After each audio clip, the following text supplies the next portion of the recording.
My name is Monica Gleberman, and you're listening to Silence on Set podcast.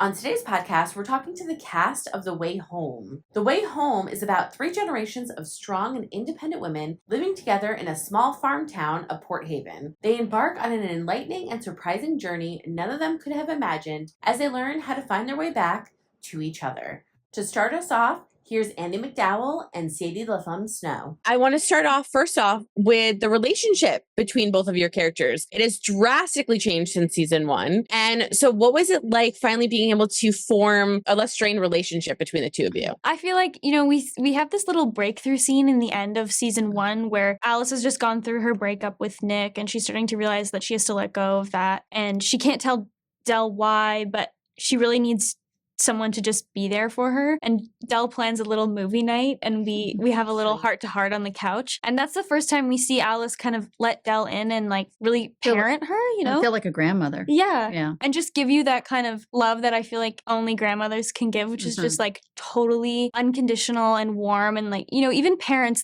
they have a little bit of there's no agenda. What should be right for you and what the right choice is. But grandparents, it's just all love.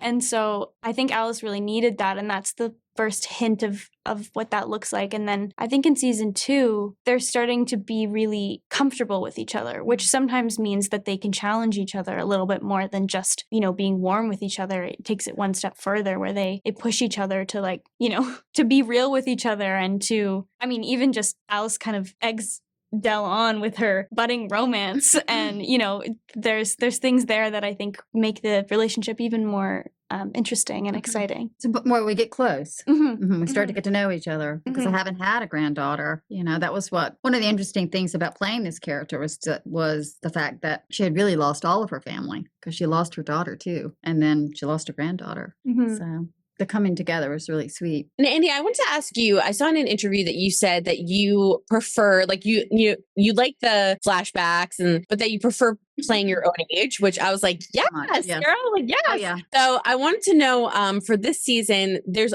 much more of you playing your own age and being able to, try to survive on this farm and just make things happen and very independent with your family. So what is that like for you to be able to play your own age on a show that's like one of the most popular shows? I mean, it's like a huge, I feel like, milestone paving the way for others, which is a big deal. I'm really enjoying the material that they give me, in particular with the romance, because I think it's important for women my age to see themselves in that light, the possibility of being romantic. And they do it in a really interesting and powerful way. I don't want to say what it is, but I was kind of surprised. And it was so much fun to be able to portray a strong woman at my age. Yeah, it's, I'm really impressed with the material that they've given to me present day. And also, it's fun to play the quirky parts of being my age, like grunting or picking up something and moaning or holding my back or all of those things, which you would think are embarrassing, but they're not. They're human. And I think they're important because it is the truth. It's reality. That was one thing I was struggling with. Having to play my younger self, was thinking about the physical side of it, having to move like a younger person, carry myself like a younger person, talk like a younger person, because I do think there's a lighter tone, a happier, plus everything that's happened to this woman, it makes her, there's a heaviness to her because of everything that's happened to her. It's a big load to carry. Even that aspect though is interesting to play. It's interesting to play an older person. I am an older person. So it's interesting to use what I know happens. I have to laugh sometimes because I'll pay attention to myself at home and I'm like, oh yeah, this is some good material. I can use that. We do that. Oh, I do that. Yes. Well, I want to ask both of you. So I guess I'll start off with you, Sadie. For time traveling, I guess I can ask both of you at the same time. What does time mean to you? Whether it's time traveling or just time in general, like what is the definition of time for you? I will say in the context of this show, there's kind of this fantasy of getting more time and getting to go back on moments that have already happened. And there's a sense of urgency around time. I need to get back before this happens. or I missed out on this happening because time ran out for me or time ran out for that person. And so time is almost like a currency in this show where you want more of it with the people that you need to see most. And also time is sort of your worst enemy because it can be taken away from you. So I don't know if that's so much a definition, but it's a way of thinking about it. It's the way I think Alice thinks about it. And yeah, time definitely becomes a bit of an enemy in this season. It ups the stakes. Every decision that you make when you can time travel is all in the hopes that maybe you'll get another little bit of time. So yeah, that's kind of where we're headed with it. You want me to talk about time? Or how I'll tell you, I can just tell you from my own personal perspective, time is the most valuable asset I have. My time is more important than anything else because I'll say to my kids, I'm old, and they go, no, you're not. And I say, yes, I am. I am, because I'm realistic. There's no time to waste. So I'll say that. And the same for Dell, too. There is no time to waste. But I'm going to ask a two-parter. I guess I'll start with Sadie. How does it feel to be going back and forth? You're time traveling still. And, will you ever make it to the 1800s or not? And then what are you most excited about for fans to see? And then for Andie, are you happy, not happy that you haven't time traveled? Are you hoping to time travel? And then what are you excited about for fans to see? I don't want to spoil who gets to go to 1814, but what I will say is that Alice says something in the trailer that is something along the lines of, when you love the time travel, when you care about the time traveler, you'll do anything to help them. And I think anything is a really key thing to underline there. There's some really like intense situations that Alice and Kat end up in as they relate to time travel, and something exciting for fans to see. All their faves from last season. I think we should be excited to see them again. Okay, I'm going to answer mine really quick. Okay. I have this beautiful woman in my life that helped me raise my kids, and she wrote to me, I think Dell goes into the pond. So I'm not saying anything. You're just going to have to wait and see. Up next is Chyler Leigh and Evan Williams. I want to start off, first of all, why are your characters not together? I'm very upset. I'm 4 episodes in here. Because real life is real life, and this show is not trying to give anybody like the easy payoff just because it's what you think you want. The show it's going to delay the gratification a little bit, and it's going to actually investigate two characters that maybe earn their way together. So I mean, like, I want Kat and Elliot to be together too. I mean, don't you? Calliot. I mean, we feel it in our hearts. We really do. It's not so easy. No. We got to earn it. I like that. I like the way. No, that's a great way to say it. It has to be earned. You like that? I liked it. I like that. I like you. I wanted to also ask you an interesting, weird question, because I'm sure you get a lot of the same questions. So I wanted to ask both of you, what does time mean to you? You do like it because you're a nerd. You go ahead. He's a science nerd. There's so much about him and Elliot that are just so right on. Time, I think, is a very interesting thing because I heard this at one point and I found it really profound, because time means really genuinely being in the moment and being present. And if you look at the time as a line, if you're looking in the future, it's not a matter of us moving into time. It's about a matter of us just being in this place right now, being mindful, being present, and the future is going to come to you. We will always be in this place in time. We can't be in the past. That moment's already happened, literally a second. Now it's different, right? So here we are in this moment, and watching those things, manifest and come to you. I think time represents being present, being here right now, and appreciating that for whatever that might be, good, bad, or ugly. To me, like time is space, right? And you get into cosmology, and like time and space become intermingled, and that, like, if you're gonna start time like traveling out in space very fast, if you turned around and traveled back, you might be coming back like 1,000 years later because of time dilation. And so that in a way, like, time is like a loaf of bread, and whichever way you slice it, you're going to have a different experience. And so to me, like, since time is space and the whole thing is a vibrational reality. See what I'm saying? I mean, is good. Since it's good. a vibrational awesome. reality, like, when you are in your memories, your physiology doesn't know the difference. Have you ever had the experience where you think of something, you remember something, and you're like, oh God, and you feel it in your body? It's because your physiology doesn't know the difference. In the same way as when you're dreaming. And so, like, time can travel in a different way when you're dreaming, and like the extent to which maybe we can be pulling information from the past or inferring information and pulling it back from the future. Like, we think in our general society that we have such a clear understanding of time, but I don't think it's as clear at all. I think it's like way more mysterious. And I think there's a whole lot going on. And that's why I love being part of a time travel show, is because we get to investigate some of those questions. And we also don't have to get too nerdy about it. It's not like a sci-fi version. Too late. It's, I mean, too late. But it's like we can do the heart-centered version of it, you know, like we get to investigate it from a human place. Mm-hmm. Which I think is actually kind of unique. And maybe that's why this show is caught on with so many people. Speaking of time after time, did you know that that's Evan's voice? And he covered Cyndi Lauper's Time After Time in the scene where we basically break up in an episode, or in season 1, Yeah, episode 10. 10. Yeah. That's actually Evan singing underneath that whole scene. It's his voice, and it was heartbreaking. It was heartbreaking. And if it makes you feel better, Evan, I'm a super nerd. So I did know that. I looked it up. So great job on that one. The two of you are rubbing off on each other clearly, because both answers were fantastic. I wanted to ask both of you too, in terms of this season, a lot of things are changing, character developments. There's huge arcs that have happened since we last saw both of you. So where are these characters heading this season? Is the time traveling going to help, hurt them?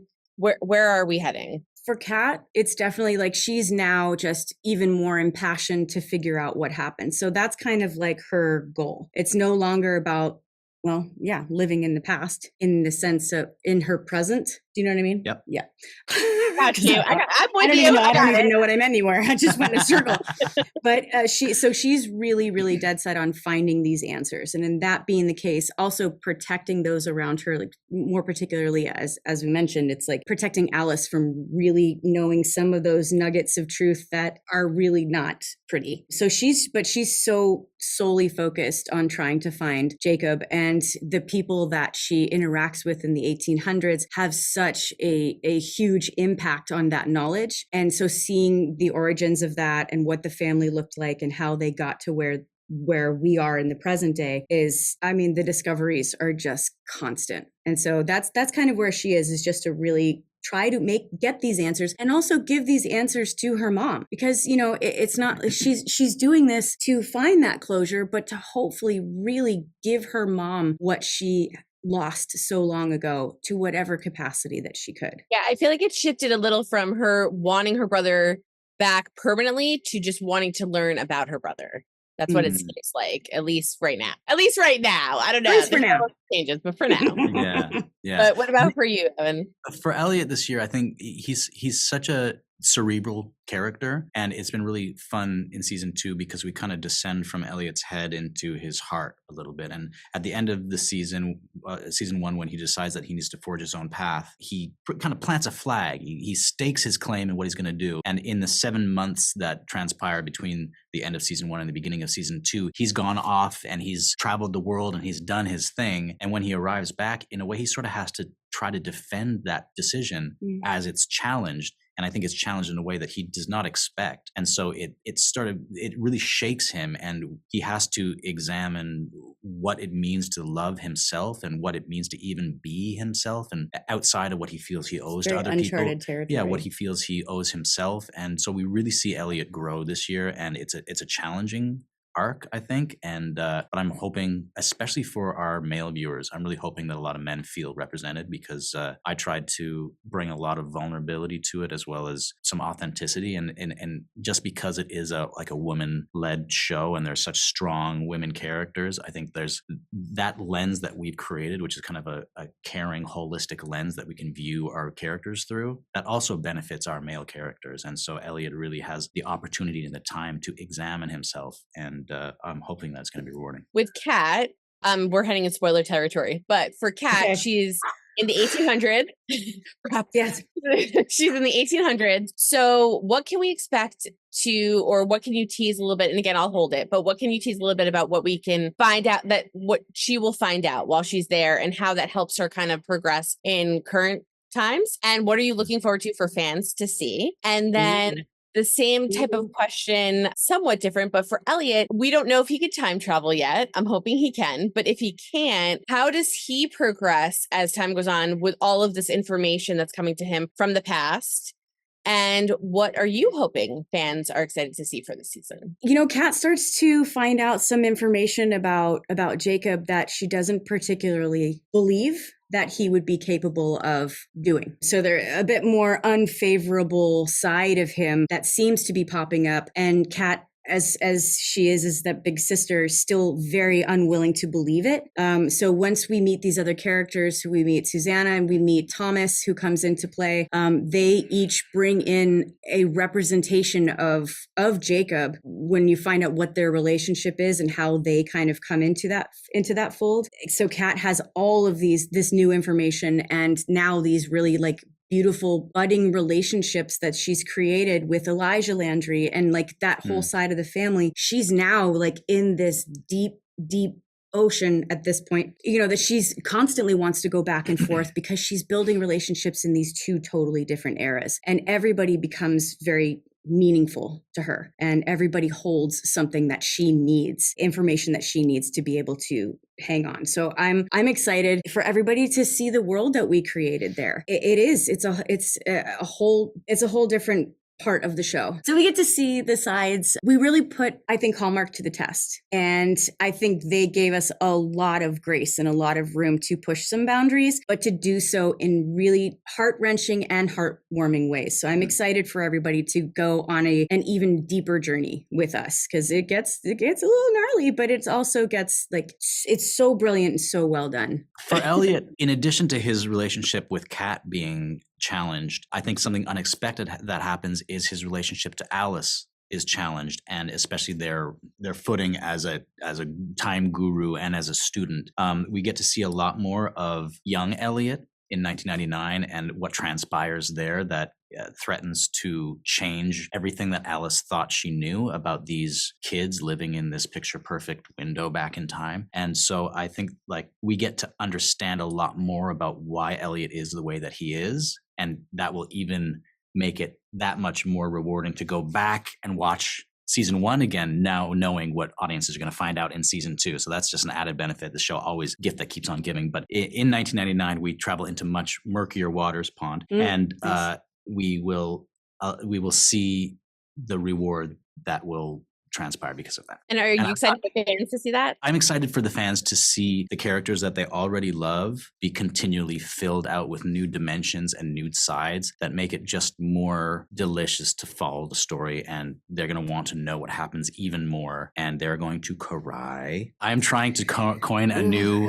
No, you love it. I love it. I'm trying to coin a new phrase because it's not sci-fi. It's a little more heart-centered. I'm going to say it's cry-fi.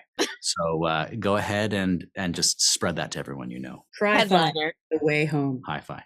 Cry-fi all the way home. Cry-fi all the way home. So get your Hallmark wine, get your Hallmark chocolates, get some tissues, hydrate, Hallmark blankie, and just camp out because it's going to be a long, long ride. Get ready. Hope you guys enjoyed listening to the cast of The Way Home talk about what we can expect this upcoming season. The show airs on Hallmark on Fridays, so make sure you head over to your local station and check it out. Don't forget to hit the subscribe button so you're updated on all of our latest podcasts, and head over to our YouTube channel, hit subscribe so you're updated on all of our video content.